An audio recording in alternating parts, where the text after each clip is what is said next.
Selamat Hari Baru penuh semangat dan kegembiraan. 26 tahun Smart FM Network, your truly business partner. Kami hadir di Jakarta, Surabaya, Yogyakarta, Medan, Pekanbaru, Palembang, Balikpapan, Banjarmasin, Makassar, dan Manado. Smart FM, the spirit of Indonesia. Dan berikut inspirasi dari Eko Pratomo dan Teguh, serta tim MAS. Selamat mengikuti.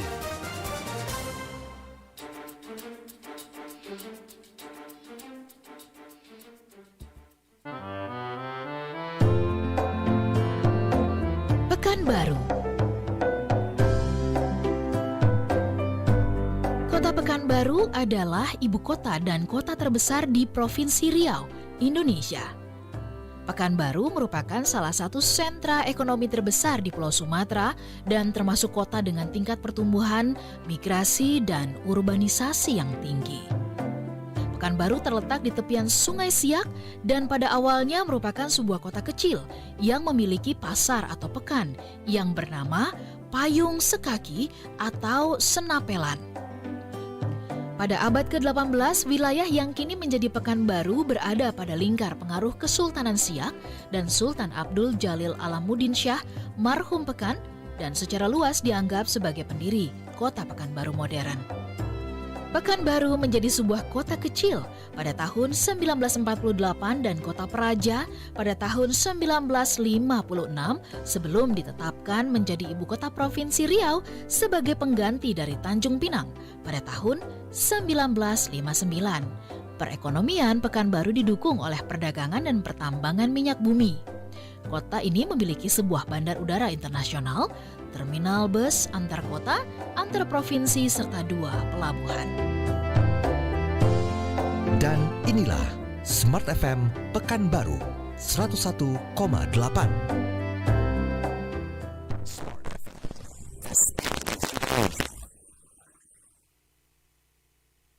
Inspirasi 26 tahun Smart FM Network, your truly business partner. Selamat sore semua listeners, kembali ya dalam siaran bersama Smart FM Network di sore hari ini dalam rangka spesial 26 tahun Smart FM menemani Anda bersama dengan inspirasi dan informasi ya terkait dengan bisnis untuk Anda. Dan di pukul 4 hingga pukul 5 nanti kembali, kalau di jam ini saya menyapa Anda dari Kota Pekanbaru, sehingga Anda akan memandu Anda selama 1 jam ke depan dengan tema yang menarik ya, tidak kalah menarik dengan di jam-jam sebelumnya. Kalau Anda tadi mendengarkan kami dari jam 7, Anda juga harus menyimak sampai pukul 24 waktu Indonesia Barat nanti. Dan di pukul 16 hingga 17 ini, kita akan membahas terkait dengan mengentaskan kemiskinan dengan ekonomi syariah. Dan kita sudah bersama dengan 2 narasumber ya, yang sepertinya Anda sudah tidak asing lagi karena kalau Anda yang sudah rajin mendengarkan Smart FM pasti sudah tahu ya, apalagi mendengarkan Smart Financial Wisdom dan juga Smart Syariah. Sudah hadir di sore hari ini ada Bapak Muhammad Teguh.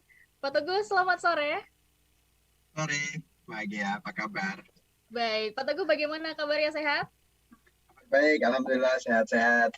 Sehat-sehat ya. Akhirnya Pak Teguh bisa bergabung bersama kita di sore hari ini dan juga kita juga kehadiran tip dari masyarakat ekonomi syariah ya. Ini Anda yang rajin mendengarkan Smart Syariah pastinya sudah tidak asing dengan teman-teman dari masyarakat ekonomi syariah. Dan di sore hari ini hadir bersama kita Dr. Handi Rizda Idris. Pak Handi, selamat sore. Selamat sore Mbak Ola. Selamat sore Pak Teguh. Assalamualaikum Ustadz, apa kabar? Assalamualaikum warahmatullahi wabarakatuh. Pak Handi, apa kabar Pak Dokter? Luar biasa, apa seger aja kayaknya. Makin lebar kayaknya kelihatannya. Tapi kayaknya Pak Handi kebiasaan sama Mbak Ola ya, sampai saya jadinya dipanggil Mbak Ola nih. Mohon maaf. Iya, mohon maaf. Iya, nggak apa-apa Pak Handi. Jadi nanti kita di sore hari ini akan membahas terkait dengan pengentasan kemiskinan dan bagaimana korelasinya dengan ekonomi syariah ya. Apakah ini bisa menjadi jawaban kita untuk mengentaskan kemiskinan di Indonesia. Tapi sebelum itu nih, Smart Listeners, saya juga di jam ini kita juga akan kembali menghadirkan kuis untuk Anda ya, dengan pertanyaan dan juga pastinya ada hadiah menarik. Jadi untuk Anda ini ada hadiah 3 buah voucher hotel dari khas Hotel Pekanbaru. Nah, silahkan untuk pertanyaannya akan saya bacakan setelah sesi pertama ini ya. Jadi silahkan disimak sampai akhir dari perbincangan kita di sore hari ini. Dan langsung saja sepertinya ya saya mau ke Pak Teguh dulu deh untuk di awal ini ya. Karena kita kan itu voucher hanya untuk ini ya, untuk listener ya, nggak untuk narasumbernya nggak boleh ya.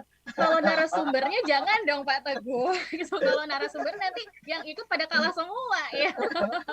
Tapi boleh nanti kalau Pak Teguh main ke Pekanbaru nanti kita kasih treatmentnya luar biasa ya. Kita bisa bincang-bincang bareng di Pekanbaru deh ya pastinya. Jadi pengen ke Pekanbaru nih. Siap. Kita tunggu nih ya Pak Teguh ya. Nggak cuma pengen-pengen aja loh. Oke, Pak Teguh. Ini kita kan ngomongin soal kemiskinan ya. Ini sebuah fenomena yang saat ini masih, meskipun mungkin ada berbagai upaya yang dilakukan oleh pemerintah, tapi kita masih tahu di negara Indonesia masih ada yang namanya kemiskinan. Nah, sebelum kita jauh nanti membahas apakah ekonomi syariah bisa menjadi jawabannya, saya mau tahu dulu nih. Pak Teguh, kan kita tahu sering mendengar soal bagaimana pengelola keuangan dan lain sebagainya dalam Smart Financial Wisdom. Apakah kemiskinan ini ada korelasinya nih Pak Teguh dengan pengaturan keuangan? Seperti apa sih Pak Teguh? Jadi prinsipnya begini, korelasi itu bisa korelasi positif, bisa korelasi negatif antara perencanaan keuangan atau pengelolaan keuangan dengan kemiskinan itu. Yang jelas perencanaan keuangan atau pengelolaan keuangan itu membuat seseorang lebih bijak dalam pengelolaan keuangan. Dengan pengelolaan keuangan yang baik atau dengan literasi keuangan yang baik, itu mungkin lebih general lagi. Dengan literasi keuangan yang baik, itu dapat menghindarkan seseorang yang sudah memiliki uang, gitu kan, artinya bukan masuk dalam kategori kemiskinan, menjadikan dia tidak masuk ke jurang kemiskinan. Demikian pula dengan literasi keuangan yang baik, orang yang sudah memiliki, orang yang dalam misalkan kategori kemiskinan gitu ya, kalau di bawah garis kemiskinan, itu bisa dientaskan. Tetapi menjadi dia sejahtera itu bukan saja literasinya, tapi kesadarannya. Nah ini yang paling penting, awareness-nya. Karena awareness, kemudian dia tidak punya usaha, dia tidak berusaha untuk mengentaskan kemiskinannya, menjadi tidak berkorelasi positif atau berkorelasi yang baik untuk menjadikan literasi keuangan itu menjadi pengentasan kemiskinan. Tetapi yang paling penting adalah, saya kira smart listener, ketika Anda memiliki literasi keuangan yang baik, memiliki pengelolaan keuangan yang baik, maka bisa menghindarkan Anda dari terjerumus dalam garis kemiskinan, terlebih misalkan terjerumus dalam investasi-investasi bodong, terjerumus dalam investasi yang sifatnya banyak ke judi misalkan gitu ya. Nah ini dengan pengelolaan keuangan dan literasi keuangan Anda bisa terselamatkan kalau Anda memiliki literasi keuangan yang baik dari garis kemiskinan. Gitu sih Mbak Gia. Oke, tapi berarti Pak Teguh, saya tadi menangkap gitu ya, antara literasi keuangan dan juga awareness terhadap keuangan ini sendiri ternyata berbeda ya? Ya, literasi keuangan itu kan pemahaman ya terhadap produk-produk keuangan gitu kan. Awareness itu sebetulnya inline, artinya gini, awareness itu sadar bahwa ini produk sesuai nggak dengan kebutuhan saya. Nah kalau literasi ini paham nih, jadi gini, misalkan ini, seseorang membeli produk keuangan yang ilegal gitu kan. Nah dia tahu bahwa ini produk keuangan legal atau ilegal, tapi dengan awareness maka seorang pasti akan menghindari itu. Gitu kan? Ini tahu nih produk ini ilegal misalkan gitu ya, tetapi karena dia nggak punya awareness, dia langsung wah ini ratenya tinggi ya gitu kan. Nah sehingga ini menjadi tidak korelasinya tidak oke. Nah termasuk juga bahkan ini tingkat awareness yang baik itu dengan literasi keuangan yang baik juga tentunya, artinya dua-duanya baik. Ini produk udah legal, ini produk masuk akal gitu kan. Tetapi dalam pengelolaan keuangan nggak cukup di dua sisi itu, bukan hanya logis dan legalnya aja, tetapi sesuai nggak dengan kebutuhan saya. Sesuai, katakan gini, kasar ngomong, ada produk keuangan namanya asuransi kendaraan bermotor. Anda nggak punya kendaraan bermotor, ngapain cari-cari produk kendaraan bermotor, asuransi kendaraan bermotor. Demikian pula gini, Anda ditawarkan produk asuransi jiwa. Ketika Anda seseorang yang gitu kan, memiliki pendapatan dan Anda seseorang yang memiliki tanggungan, artinya kalau ada apa-apa dengan Anda wafat gitu, dan kemudian keluarga yang Anda tinggalkan itu bergantung hidupnya dari income Anda, apakah Anda memiliki kebutuhan untuk membeli asuransi jiwa. Nah, ketika Anda seorang yang single, tidak memiliki pendapatan, tidak ada orang lain yang hidupnya bergantung kepada pendapatan Anda, gitu kan, nggak ada orang lain yang hidupnya bergantung pada income Anda, maka ngapain Anda punya asuransi jiwa? Nah, ini awareness nih, ini lebih ke pengelolaan investasi yang agak sedikit meningkat dari sekedar literasi. Literasi tahu ini produknya benar logis, tapi cocok nggak dengan diri saya, itu menjadi lebih maju lagi, step ahead lagi, lebih satu langkah lebih maju. Oke, baik. Dan mungkin perbincangan sore hari ini kita akan meningkatkan awareness-nya ya Pak Teguh ya, tapi mungkin ini korelasinya dengan ekonomi syariah juga. Nanti saya akan ke Pak Handi setelah jeda berikut ini, jadi tetap bersama kami di Smart FM Network. Anda tengah menyimak rangkaian siaran bersama 26 tahun Smart FM Network, your truly business partner.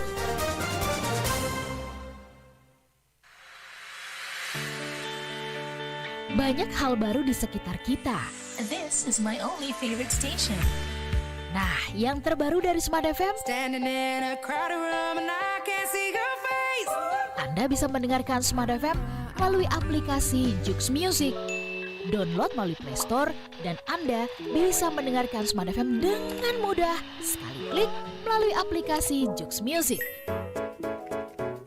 Download di Play Store dan Smart FM bisa Anda dengarkan dimanapun. All day, all night, right here. Smart FM Business and Inspiration, part of KG Radio Network. Thank you for always tuning in. Smart FM, Business and Inspiration.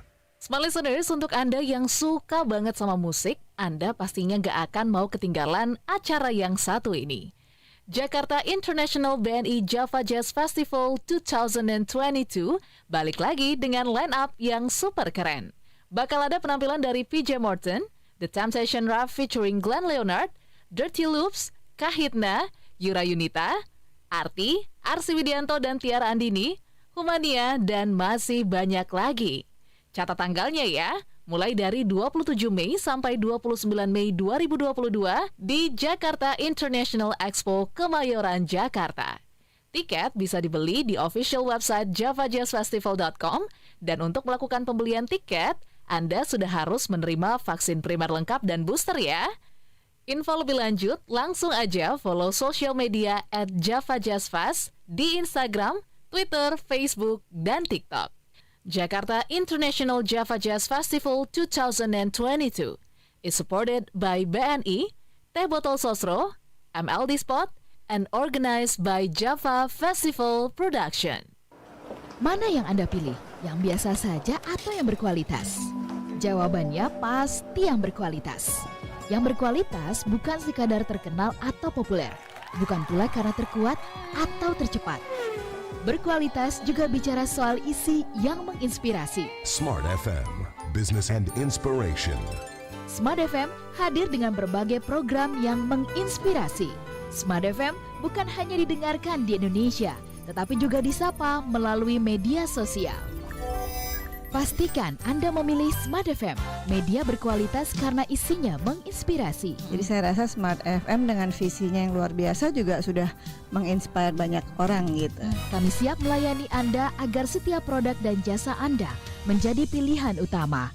Segera hubungi kami sekarang di 021 633 7783, 633 7783 atau kunjungi fanpage Radio Smart FM. Smart FM, Business and Inspiration. Smart FM, the spirit of Indonesia. Anda tengah menyimak rangkaian siaran bersama 26 tahun Smart FM Network, your truly business partner.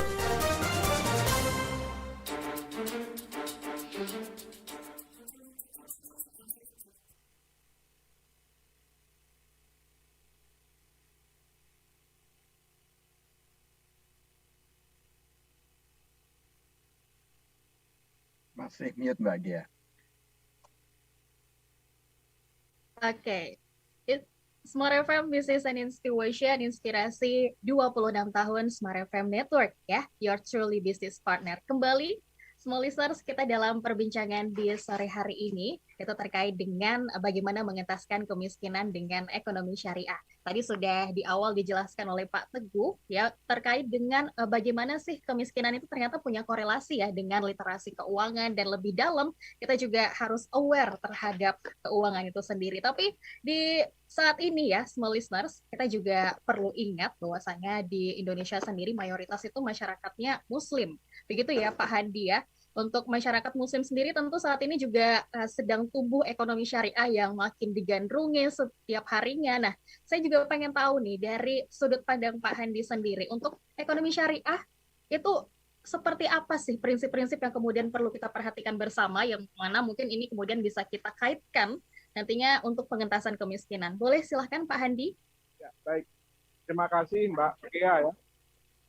Mudah-mudahan saya nggak salah nih menyebut namanya lagi nih. Nggak salah lagi, udah benar nih Pak Hadi ya. Ya, tadi seperti yang sudah disampaikan oleh Pak Teguh ya, artinya pengetahuan dan juga literasi kita terhadap keuangan itu juga menjadi satu hal yang sangat penting ya, karena pengelolaan keuangan itu menjadi kunci ya bagi perekonomian sesungguhnya gitu.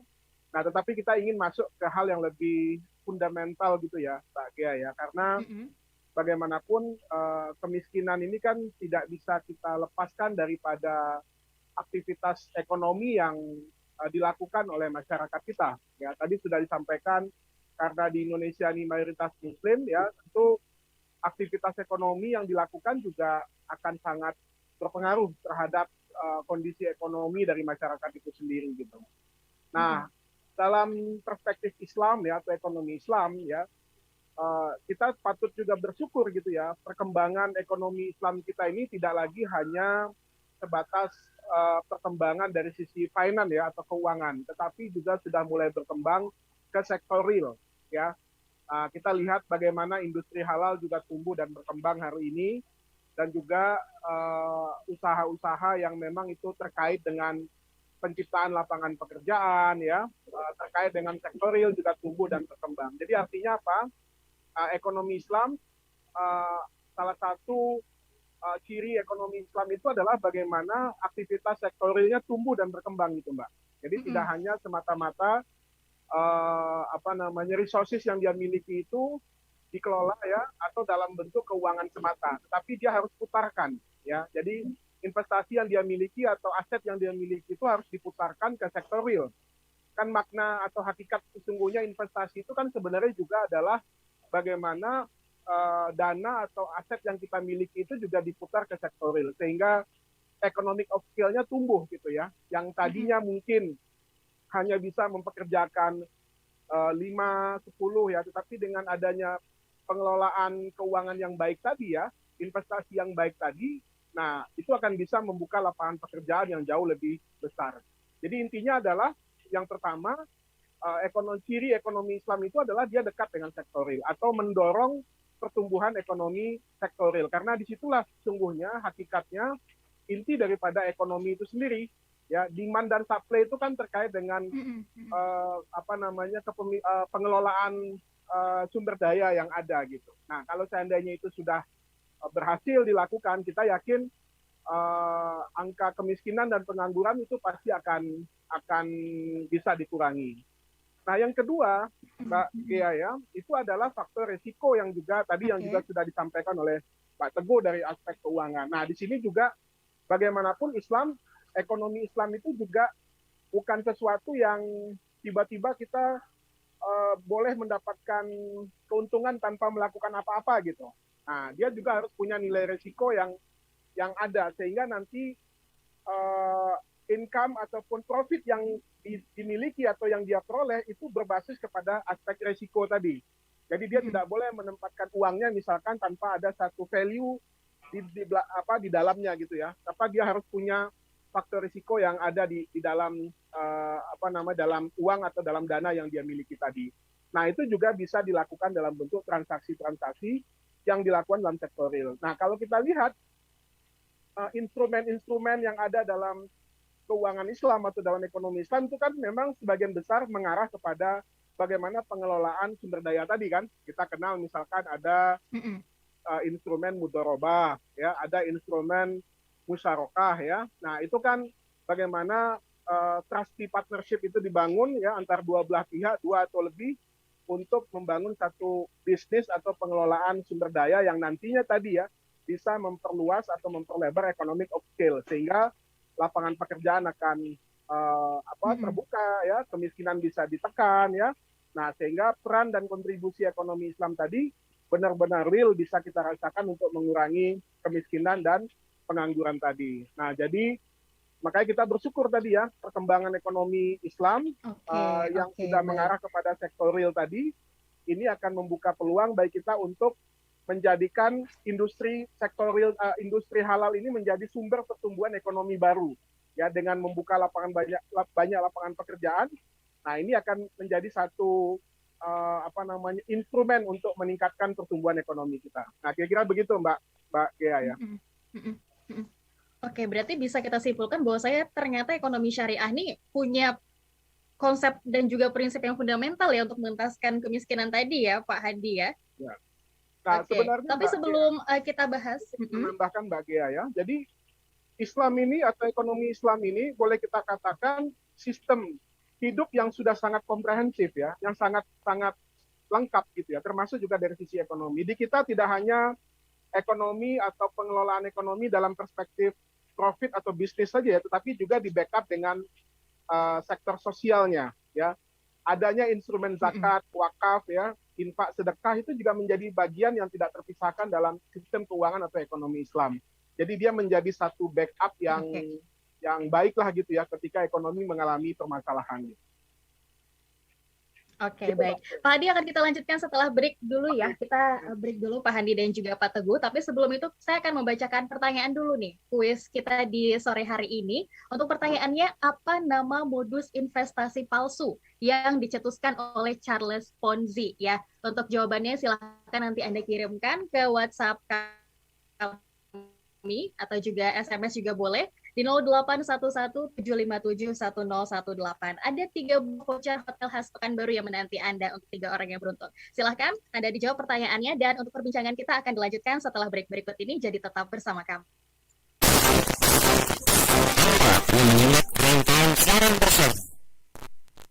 Smart FM Network, your truly business partner.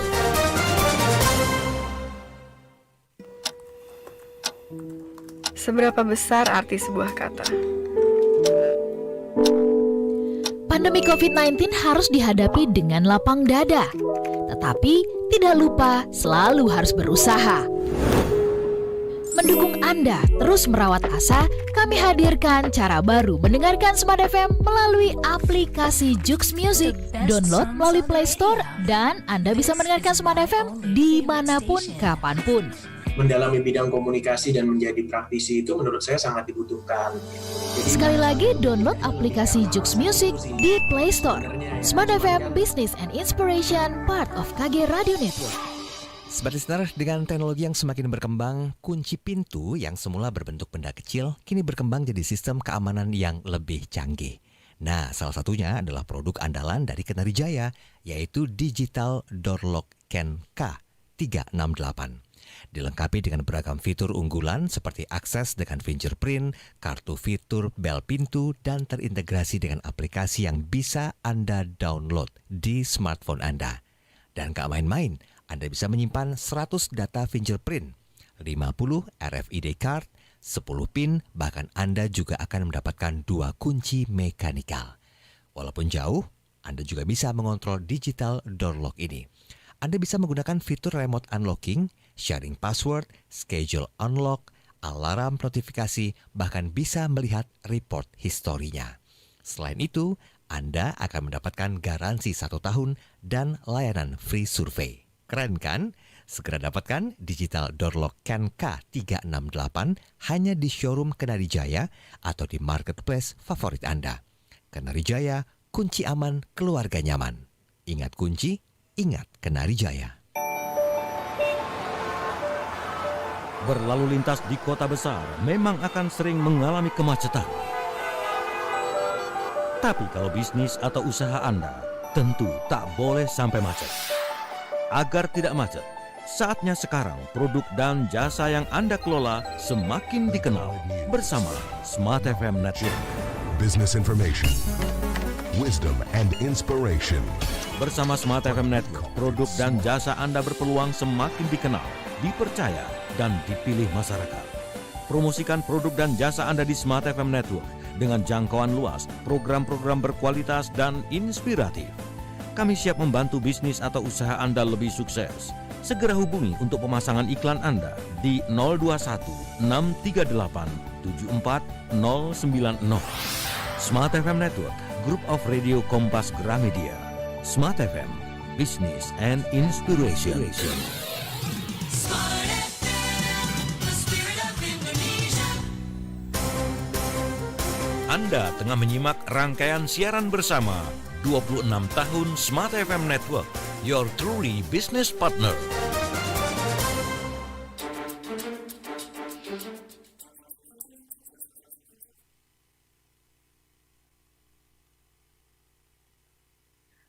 Smart FM Business and Inspiration kembali small listeners dalam perbincangan kita di sore hari ini spesial ya. Siaran bersama Smart FM Network, your truly business partner. Dan di sore hari ini kita membahas terkait dengan ekonomi syariah dan apakah ini bisa membantu dalam pengentasan kemiskinan di Indonesia. Tapi sebelum itu, small listeners, karena kayaknya di segmen pertama saya nggak ada bacain kuis gitu ya. Ini saya bacakan 2 kali pertanyaannya di awal nih. Jadi silahkan untuk Anda dijawab kuis kita di sore hari ini untuk bisa mendapatkan hadiah yakni 3 voucher khas Hotel Pekanbaru. Silahkan Pak Teguh, Pak Handi yang mau main ya ke Pekanbaru nanti bisa nginep di khas Hotel Pekanbaru. Tapi bukan ikut kuis ini ya, jangan ya. Ini untuk pertanyaannya, apa nama modus investasi palsu yang dicetuskan oleh Charles Ponzi? Silahkan dijawab di WhatsApp 0811 757 1018. Baik, saya ke Pak Teguh lagi ya Pak. Ya. Ini tadi sudah dijelaskan sama Pak Handi, apa sih kekuatan fundamental dari ekonomi syariah. Nah, saya pengen tahu pandangan dari Pak Teguh seperti apa. Mungkin boleh dari dalam pandangan keuangannya juga mungkin perbedaannya nih Pak Teguh dengan ekonomi konvensional. Karena kita sudah terbiasa ya dengan sistem ekonomi konvensional saat ini. Dan apa sih kekuatan yang Bapak lihat dalam prinsip-prinsip syariah ini dalam ekonomi? Silahkan Pak Teguh. Oke, yang pertama saya lihat ada 3 sektor yang dicakup dalam sistem ekonomi syariah. Sektor yang pertama adalah sektor keuangan. Sektor yang kedua adalah sektor real, yang tadi disampaikan oleh Pak Handi juga. Yang ketiga adalah sektor sosial. Nah, 3 sektor ini satu kesatuan dalam sektor ekonomi, dalam ekonomi syariah. Yang ini merupakan keunggulan yang luar biasa. Dan ini solusi yang luar biasa juga untuk pengentasan kemiskinan. Karena begini, kita lihat sektor keuangan itu nggak akan bisa tumbuh berkembang tanpa ada sektor real yang tumbuh. Ya kan? Perbankan, pasar modal, nggak mungkin bisa tumbuh kalau sektor usahanya nggak bergerak, kalau ekonominya nggak bergerak, ekonomi realnya gitu nggak bergerak. Perdagangan nggak jalan, perbankan nggak jalan juga, sektor keuangan nggak jalan juga. Sektor keuangan jalan, sektor realnya jalan, tapi sektor sosial nggak jalan, maka kriminalitas bisa meningkat, keamanan bisa kenyamanan bekerja segala macam. Kenapa dalam sosial itu tadi Pak Handi menyebutkan ada zakat, ada wakaf. Berarti ada distribusi kekayaan, wealth distribution yang merata untuk semua sektor. Dan jangan lupa, ketika sektor-sektor sosial ini bergerak dengan baik, maka meningkatkan juga daya beli masyarakat dari semua lapisan masyarakat. Ketika semua lapisan masyarakat memiliki daya beli yang baik, maka ekonomi real akan bergerak lebih bagus lagi. Ditopang dengan ekonomi keuangan, sektor keuangannya juga akan bergerak. Jadi 3 sektor itu dalam keuangan syariah itu merupakan keunggulan yang luar biasa. Sektor keuangannya harus tumbuh, sektor realnya tadi disebutkan dengan industri halal dan sebagainya, dan sektor sosial juga nggak boleh dilupakan, gitu kan. Nah, kalau tadi pertanyaannya bagi yang berkaitan dengan apa sih perbedaannya? Perbedaannya sejatinya yang paling utama adalah dalam ekonomi syariah ada unsur-unsur yang dilarang. Sepanjang itu tidak dilarang, maka hukumnya boleh kan gitu. Apa yang dilarang? Yang pertama adalah riba. Itu transaksi yang seringkali tidak berkaitan langsung dengan sektor real. Sektor keuangan ansih, pinjam-meminjam yang diperjanjikan adanya kelebihan. Bagaimana bisa ada kelebihan tanpa ada pertumbuhan ekonomi secara real, gitu kan? Nah, sehingga ini menjadikan bubble economics. Betul. Yang dilarang juga adanya judi. Judi lebih parah lagi, cuma main-main doang, lo bisa menang, bisa kalah, gitu kan? artinya merugikan orang lain, memakan haknya orang lain. Ini bisa chaos, ini bisa yang udah kayak bedanya manusia dengan hewan, nggak ada bedanya itu saling makan ini, bener nggak? Nah ini nih hal-hal yang dilarang. Dan bukan hanya itu, transaksi jual beli harus jelas, nggak boleh adanya ketidakjelasan dalam transaksi. Transparansi, akuntabilitas itu nilai-nilai yang ada dalam ekonomi syariah, itu merupakan perbedaan yang cukup signifikan. Sementara di ekonomi konvensional mah pinjam meminjam ada bunga ya, terus hal yang biasa. Transaksi-transaksi investasi yang ada mengandung unsur judi yang akhirnya menjadi satu hal yang lazim, sehingga dengan ekonomi yang syariah ini maka kita berharap banyak dapat mengentaskan kemiskinan, tetapi memang tetap ada risiko di sana, bukan berarti tanpa risiko, tetap harus ada usaha. Kalau nggak baik usaha mah ya sama aja gitu, dalam arti gini, tidak menjadikan bahwa kita duduk manis aja yang akhirnya menjadi kaya raya, enggak juga, tetap harus berusaha. Si kaya ketika berusaha dan mendapatkan hasil, jangan lupa sosialnya, jangan lupa zakatnya, infaknya, wakafnya. Sementara si miskin juga bukan berarti saya kan harusnya ditanggung sama yang kaya, jadi saya nggak usah kerja, ya enggak juga. Message-nya adalah supaya setiap orang itu harus juga menjadi kaya. Kenapa? Karena ada kewajiban. Yang namanya kewajiban itu kan berpahala ya Mbak Gia. Masa iya sih mau jadi tangan di bawah mulu, nggak pengen berpahala karena tangan di atas. Kan message-nya itu. Nah inilah perputaran ekonomi yang saya kira keren banget di ekonomi syariah. Oke, baik Pak Teguh. Tapi ini ada satu hal menarik yang kemudian saya tangkap. Kalau memang kemudian konsep dari ekonomi syariah segitu luar biasanya gitu ya, mungkin juga semoga gimana bisa kita semua merata gitu ya untuk sistem ekonominya. Tapi kenapa masih ada masyarakat yang mungkin cenderung ragu-ragu nih untuk masuk ke dalam sistem ekonomi syariah ini? Nah ini padahal kan bisa dibilang mayoritas di negara kita Muslim ya. Harusnya mungkin ya udah saya akan mengikuti ekonomi syariah. Nah dalam pandangan Pak Teguh, apa nih kondisi-kondisi yang membuat masyarakat kita masih ragu untuk masuk dalam sistem ekonomi ini? Dulu ketika tahun 80-an, orang baru hanya aware terhadap makanan halal. Begitu ada isu sebuah bumbu masak, ingat banget saya waktu itu 80-an, digosipkan bahwa itu ada mengandung daging yang haram atau mengandung unsur yang haram, itu langsung masyarakat Muslim nggak mau pakai bumbu masak itu. Kemudian tahun 90-an, 2000-an, itu awareness-nya meningkatnya ke pakaian yang tertutup, kayak bagia ini. Dulu mungkin sebelum tahun 2000-an kita jarang melihat wanita pakai tertutup rapi kayak bagia kenakan gitu, nggak pakai hijab segala macam. Sekarang hampir di setiap mall, katakan keramaian orang, hampir semua pakai hijab gitu kan. Di setiap perempatan jalan, di setiap kampus, semua mau kampus Islam mau kampus negeri dan sebagainya, itu itu awareness ke pakaian. Nah, yang berikutnya adalah awareness ke keuangan.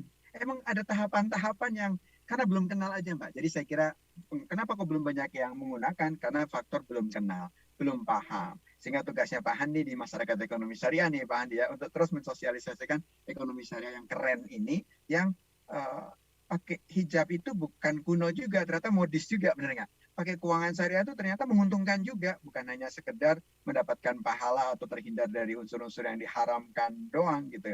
Nah, sehingga bukan karena ketidakkerenan si ekonomi syariah saya kira, tapi lebih ke pengenalan, pemahaman, dan juga sosialisasi yang terus digalakkan. Dan yang menarik adalah semasa pandemi, awareness terhadap ekonomi dan keuangan syariah meningkat sedemikian besar, tinggi gitu ya. Terbukti dari jumlah account yang dibuka di perbankan syariah, jumlah numbers of investor, syariah investor juga meningkat gitu ya. Karena dengan kondisi pandemi kemarin kita banyak melihat bahwa tingkat spiritualitas masyarakat Indonesia khususnya itu meningkat gitu kan. Sehingga hal-hal yang berkaitan dengan aspek spiritual termasuk di sisi keuangan juga banyak terjadi peningkatan. Dan ini kita harap terus meningkat ke depan. Oke, kita harapkan terus meningkat ke depannya ya, karena ini memang seperti yang kata Pak Hadi di awal, ini memang harapannya dari ekonomi syariah ini supaya merata gitu ya Pak Hadi, sesuai dengan prinsip-prinsip Islam, memang supaya yang miskin itu tidak bertambah miskin dan kaya itu tidak mengeruk yang miskin gitu ya Pak Hadi ya. Oke, Pak Hadi nanti saya akan kembali ke Pak Hadi lagi, tapi kita masih jeda dulu ya satu kali lagi, dan nanti saya juga akan bertanya pastinya dengan Pak Teguh untuk menutup juga di akhir sesi nanti. Tapi sebelum itu, Saya mau kembali membacakan pertanyaan untuk kuis ya di sore hari ini. Dengan hadiah ada 3 buah voucher hotel khas Pekanbaru untuk Anda. Dengan pertanyaannya, apa nama modus investasi palsu yang dicetuskan oleh Charles Ponzi? Jadi untuk menjawabnya, silakan Anda hubungi kami di 0811 757 1018. Boleh melalui WhatsApp atau juga SMS ya, kami tunggu sampai pukul 5 sore nanti akan kami umumkan pemenangnya di akhir sesi ini. Baik, small listeners, dalam program spesial 26 tahun Smart FM Network, Your Truly Business Partner, kami akan kembali untuk Anda sesaat lagi. Anda tengah menyimak rangkaian siaran bersama 26 tahun Smart FM Network, Your Truly Business Partner.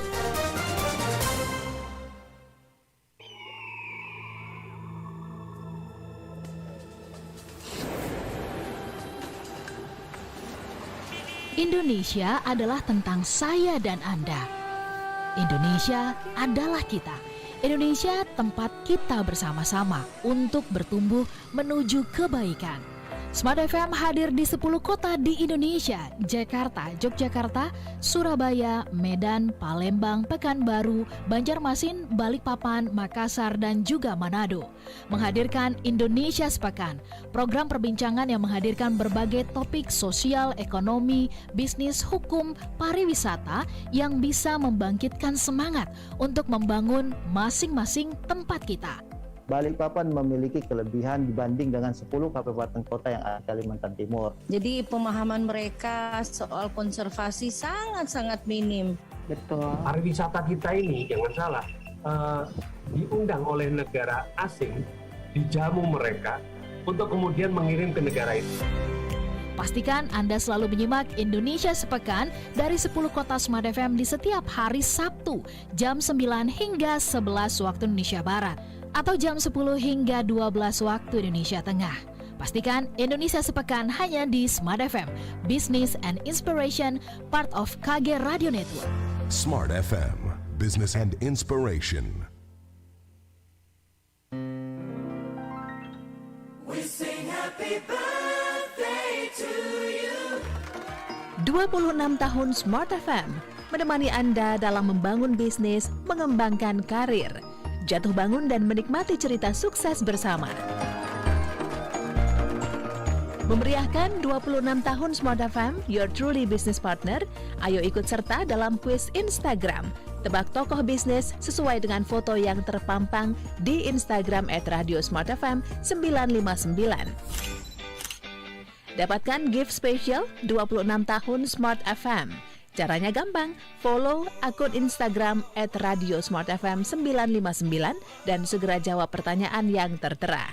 Informasi lebih lanjut, klik dan follow akun Instagram @radiosmartfm 959. Happy birthday. 26 tahun Smart FM, your truly business partner. Smart FM, the spirit of Indonesia.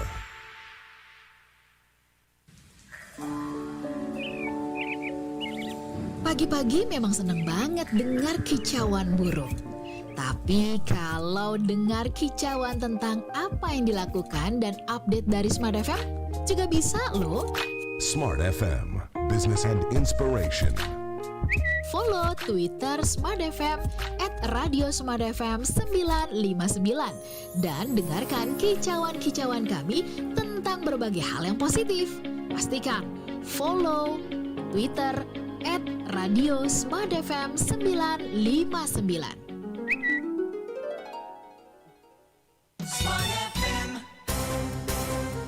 Anda tengah menyimak rangkaian siaran bersama 26 tahun Smart FM Network, Your Truly Business Partner.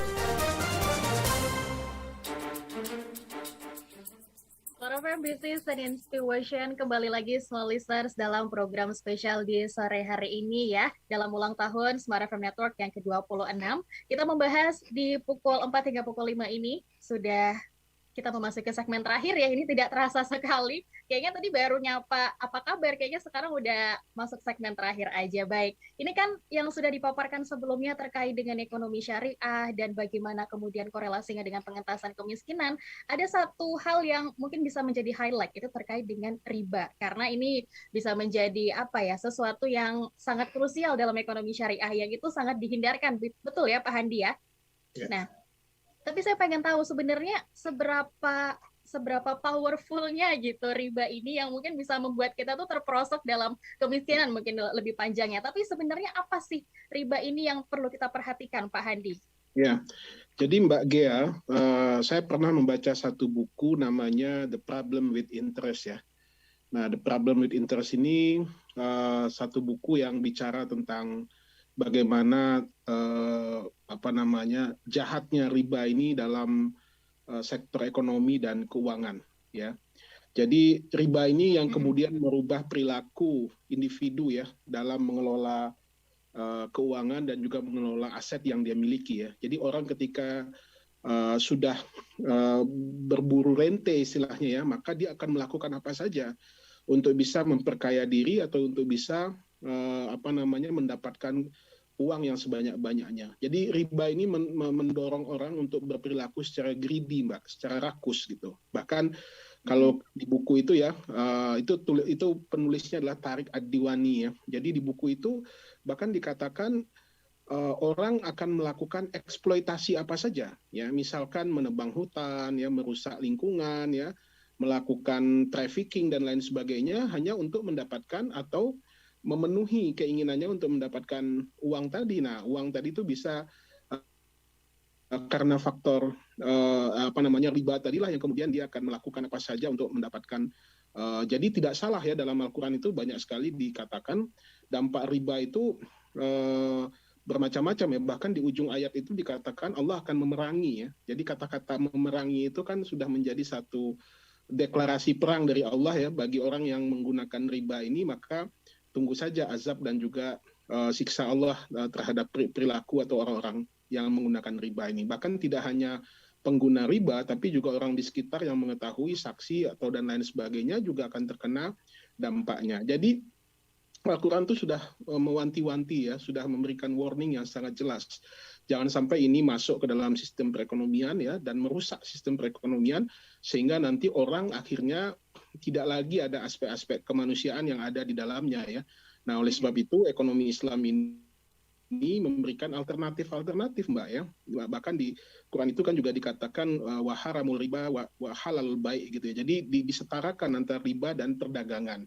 Jadi orang didorong untuk melakukan aktivitas ekonomi dalam bentuk perdagangan ya, daripada dia harus mendapatkan atau menggunakan uangnya hanya untuk mendapatkan riba tadi atau mendapatkan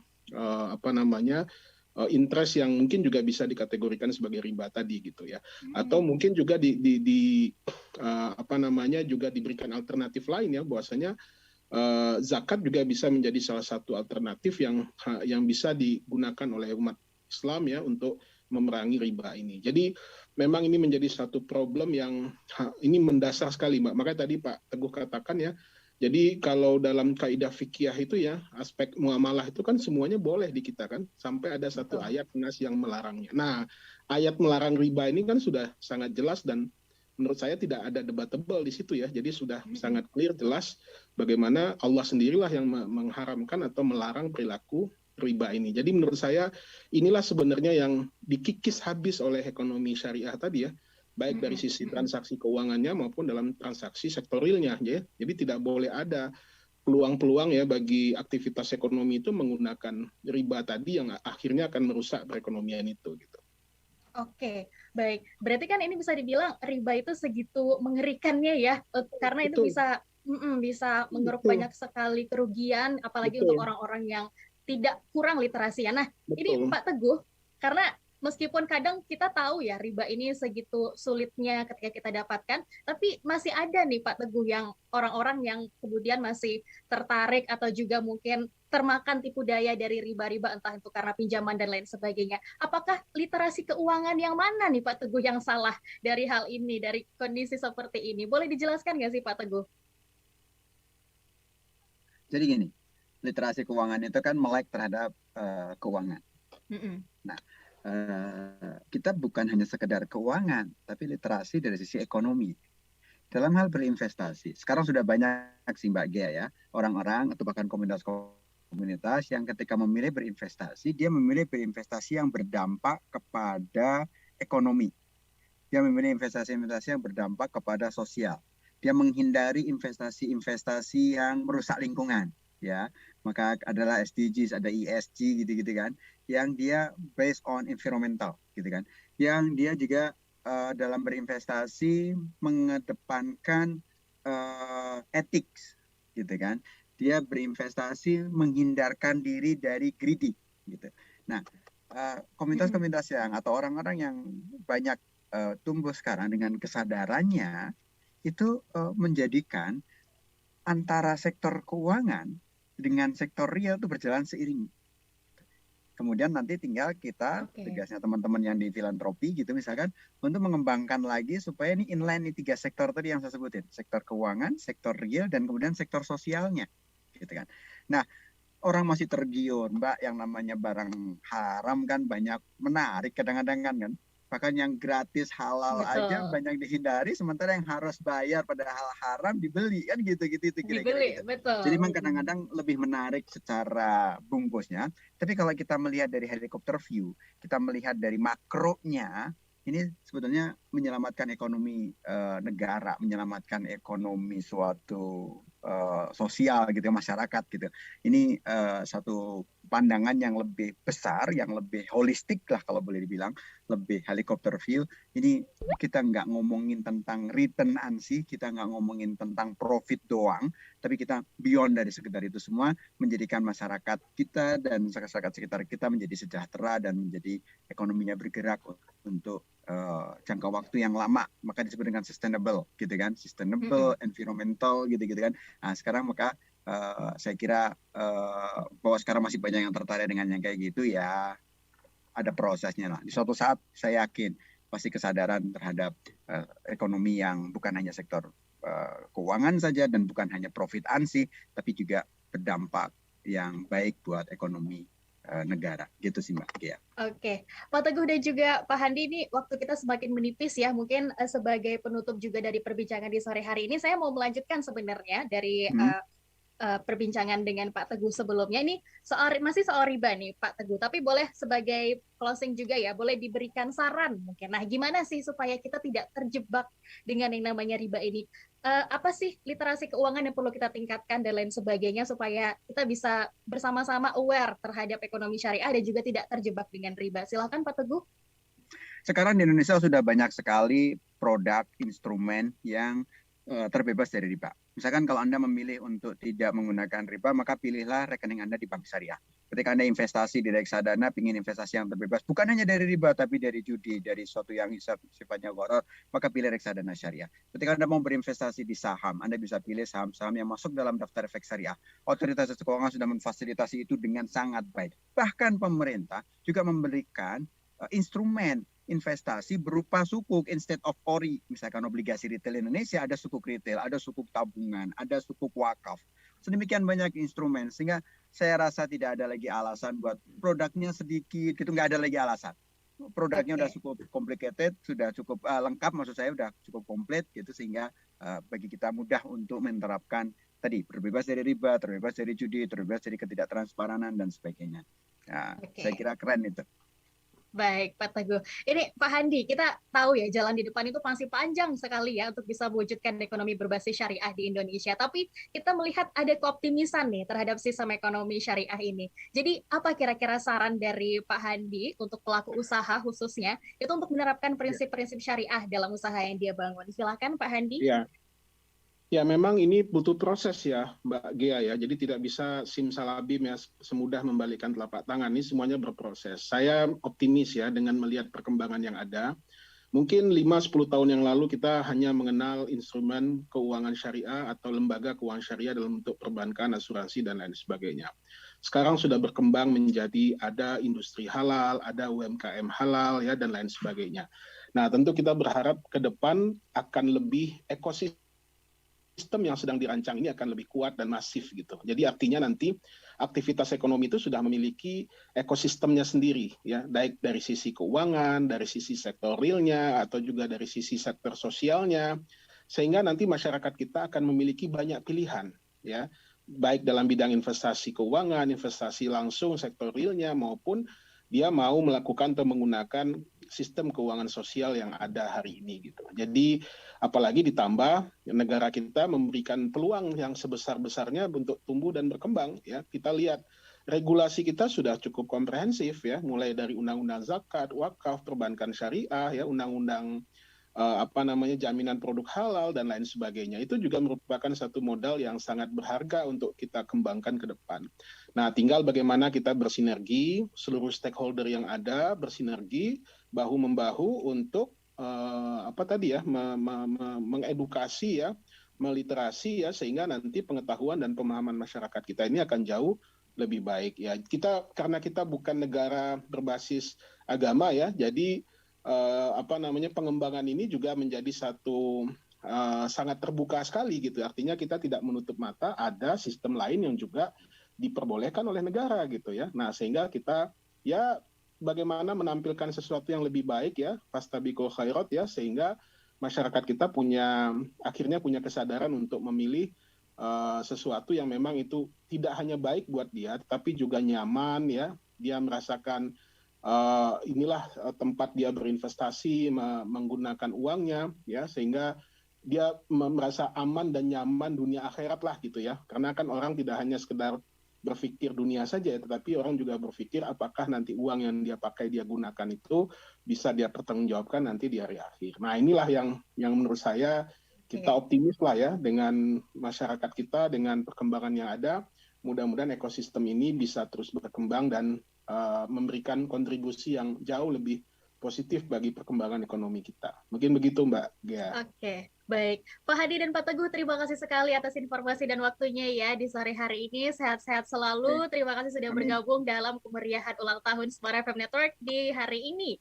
Ya, dan juga untuk Anda, small listener, tadi saya janji untuk mengumumkan di akhir sesi, ya, tapi karena ada kendala teknis, untuk pemenangnya akan kita umumkan, akan langsung kita hubungi, ya, via WhatsApp. Baiklah, untuk sesi di sore hari ini saya akhiri dulu. Saya akan Anda pamit. Setelah ini Anda akan mendengarkan ada berbagai talk show lagi yang akan dihadirkan untuk Anda hingga pukul 24 waktu Indonesia Barat.